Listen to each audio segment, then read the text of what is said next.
Assalamualaikum warahmatullahi wabarakatuh. Waalaikumsalam warahmatullahi wabarakatuh. Tapi sebelumnya saya mau kasih pantun dulu ya. Ikan dengan baju pasang dengan serasi. Mari gunakan literasi. Jangan lupakan numerasi.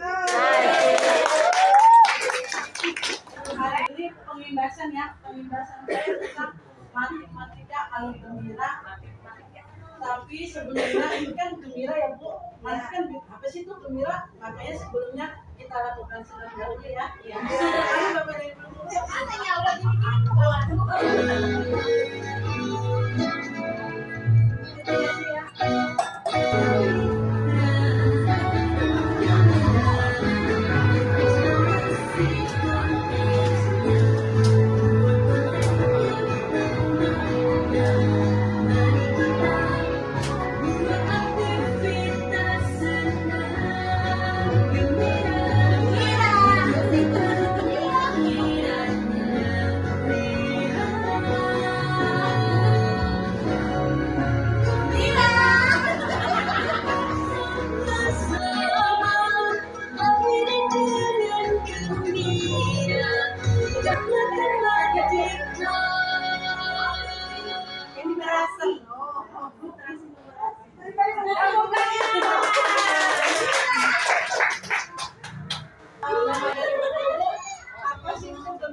Gembira merupakan sebuah alur pembelajaran matematika yang berfokus pada eksplorasi pengembangan konsep secara konseptual, refleksi dan apresiasi.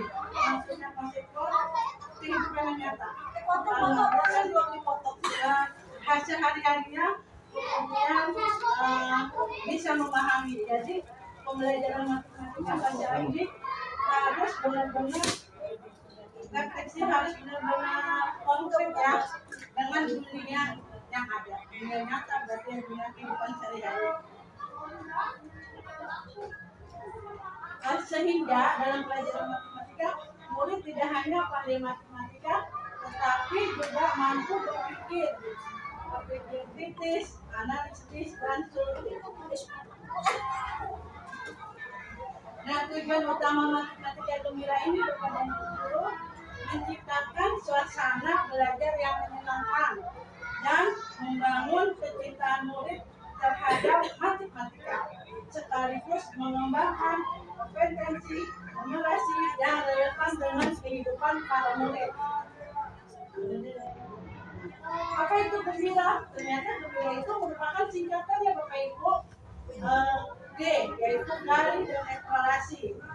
M muatan konten. Ikuti pemikiran murid, dan rayakan dan akhiri. Dari ini semua akan saya jelaskan satu persatu.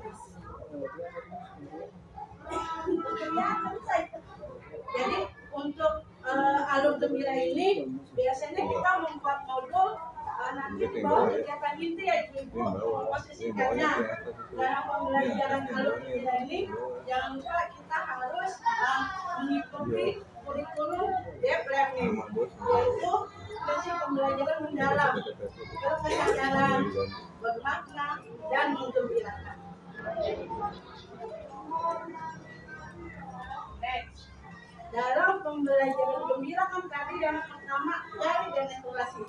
Pada bagian ini Bapak Ibu akan belajar cara untuk menemukan konteks dalam kehidupan yang nyata yang dapat digunakan sebagai awal pembelajaran numerasi, khususnya di fase A ya.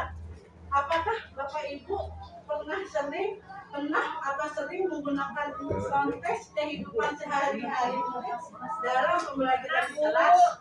Ya, bagus. Jadi seperti itu gali dan eksplorasi itu seperti ini ya. Kita gali terus pemahaman anak, terutama untuk kelas fase A Bapak dan Ibu guru. Jadi anak-anak kita ajak kemana-mana untuk belajar matematika. Pernah saya sama Bu Imas belajarnya gini, kita tambah-tambahan Bu Imas, tapi kita tempel-tempelin di sekitar sini. Jadi anak-anak pada lari-larian, jadi senang. 6 ditambah 2 ada di tempat sana, ada di tempat ini. Jadi mereka cari, kemudian ditulis gitu. Jadi kita benar-benar karena itu ada belajarnya sangat menyenangkan.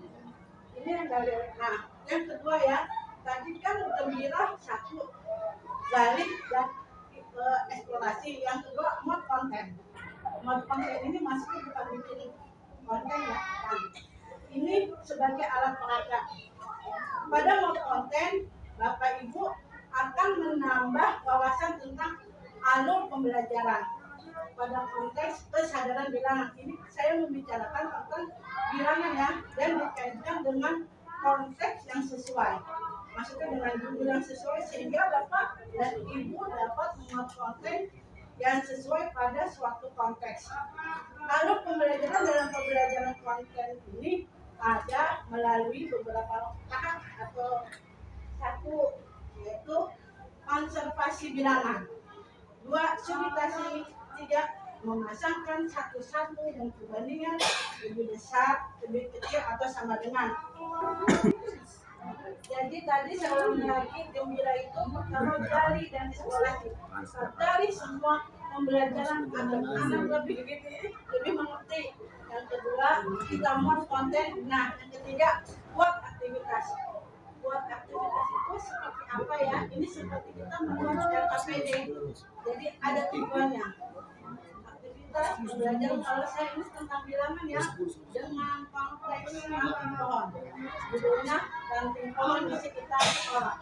Jadi nanti di modul itu kelihatan kontennya apa, subitasi dan mengenal bilangan. Kemudian tujuannya dan kemudian alat bahannya. Setelah itu kita bikin langkah-langkahnya. Jangan lupa Bapak dan Ibu guru, langkah-langkahnya yang menyenangkan, yang bikin anak-anak gembira ya. Ikuti pemikiran murid. Apa sih itu ikuti pemikiran murid? Dalam pembelajaran evaluasi tidak cukup hanya melihat benar atau salah. Yang lebih penting adalah memahami bagaimana anak berpikir saat menjawab. Ini yang disebut dengan mengikuti pemikiran murid. Nah, untuk rayakan yang akhir dengan gembira, yaitu kita kasih nilai, kita kasih reward, kita kasih motivasi. Jadi Bapak dan Ibu guru, alur gembira dalam matematika itu hanya strategi pembelajaran ya. Gembira, gali dan eksplorasi, kemudian buat konten, buat aktivitas, ikuti pemikiran murid, dan terakhir rayakan dan akhiri dengan gembira.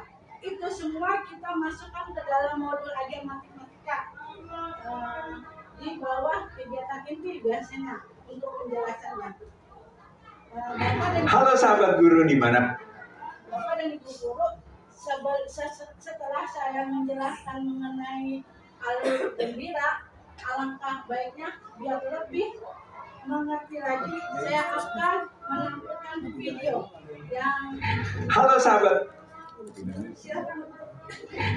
sahabat guru dimanapun berada. Matematika adalah mata pelajaran yang paling ditakuti oleh sebagian besar murid. Sahabat guru pasti tidak asing mendengar stigma tersebut. Beragam upaya telah dilakukan oleh Kementerian Pendidikan Dasar dan Menengah. Salah satunya dengan aktivitas pembelajaran matematika yang menyenangkan, yaitu gembira. Mau tahu lebih jelas mengenai gembira? Yuk kita lihat penjelasan.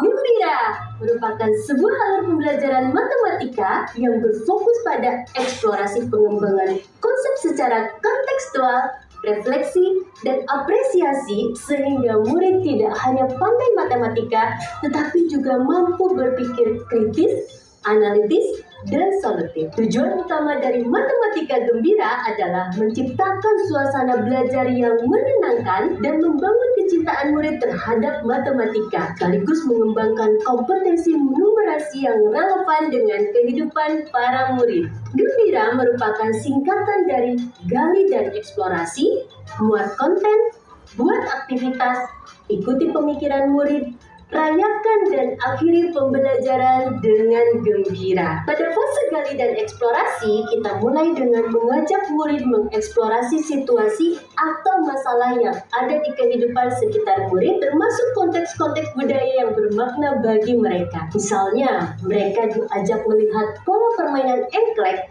dan diminta menyebutkan bentuk-bentuk yang mereka lihat seperti segitiga, segi empat, dan lingkaran. Dalam matematika gembira, kita akan bermain angka dengan gembira, berpetualang serunya belajar simbol dan pola, asyiknya menggali dimensi dan posisi, menjelajahi ukur-mengukur, dan menggali cerita di balik data. Pendekatan ini membantu mereka memahami konsep secara visual dan kontekstual, sehingga pembelajaran menjadi lebih bermakna dan menyenangkan.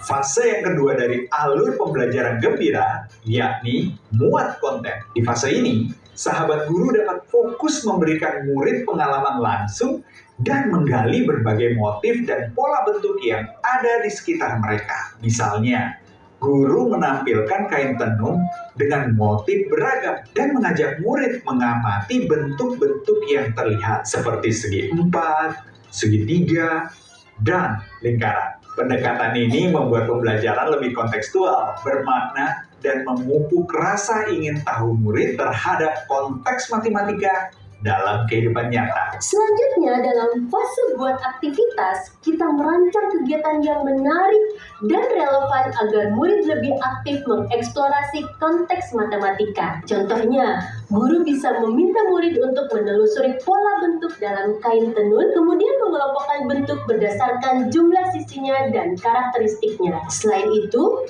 murid dapat menebalkan garis pada motif tertentu agar lebih memahami bentuk dan struktur pola tersebut. Dengan kegiatan ini, murid belajar secara langsung, mengembangkan keterampilan observasi, serta mempererat hubungan antar konsep matematika dan budaya sekitar mereka. Pada fase ikuti pemikiran murid dalam evaluasi, para murid diajak untuk berpikir kritis dan reflektif tentang bentuk-bentuk yang telah diamati dan dibuat. Misalnya, para murid akan diminta untuk menjawab pertanyaan seperti bentuk apa yang paling banyak kamu temui? Atau mengapa bentuk ini sering digunakan dalam motif tenun? Melalui pertanyaan ini, murid mampu menyadari konsep bentuk, fungsi, dan relevansi budaya yang mendasari objek yang dipelajari. Kegiatan ini membantu mereka mengaitkan pengalaman visual dan motorik mereka dengan pemahaman konsep dan konteks matematika.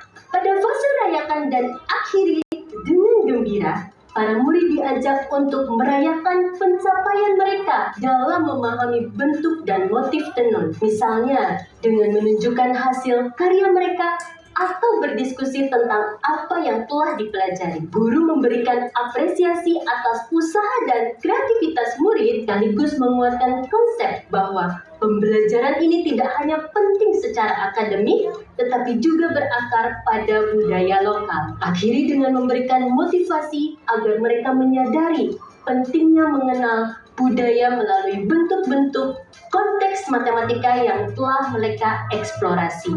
Demikianlah perjalanan kita mengenal berbagai bentuk di sekitar kita. Tak hanya memperkaya pemahaman matematika, tetapi juga memperdalam apresiasi terhadap budaya dan lingkungan. Ingatlah, setiap bentuk yang kita temui memiliki cerita dan keindahannya sendiri. Mari terus eksplorasi dan nikmati setiap langkah dalam belajar. Karena belajar bukan hanya tentang menghafal, tapi tentang menemukan keindahan dalam setiap bentuk yang ada di sekitar kita. Mari kita mulai perjalanan ini dan temukan cara belajar matematika yang lebih menggembirakan dan bermakna. Matematika!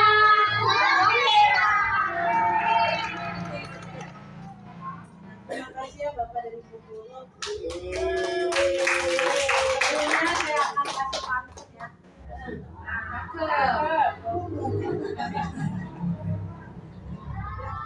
Jalan-jalan ke Bekasi.